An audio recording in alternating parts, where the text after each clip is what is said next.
এলাকায় কিছু লোক আছে যারা বিয়ের সম্বন্ধ আসলে ভেঙে দেয়, তাদের সম্পর্কে কিছু বলেন। খুব দরকারি একটা প্রশ্ন ভাই, খুব দরকারি একটা প্রশ্ন। আমাদের দেশের গ্রামে গঞ্জে এই ধরনের নিকৃষ্ট মানুষ, এই ধরনের ফাসিক এবং পাপিষ্ট মানুষ বহু আছে। এমনকি অনেক লোক আছে নামাজ কালাম পড়ায়, মসজিদে জামাতের সাথে নামাজ আদায় করে, কিন্তু মানুষের বিয়ে শাদী উপলক্ষে খোঁচাখুচি করে। কোন এলাকাতে একটা মেয়ের খবর নেয়ার জন্য আরেক এলাকা থেকে মানুষ আসছে,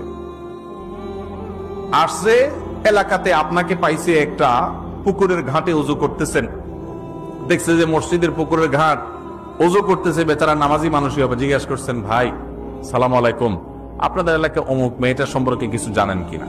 আপনি চিন্তা করছেন, আরে তো আপনার শত্রুর মেয়ে, আপনার সাথে তার আইল ঠেলা ঠেলি আছে।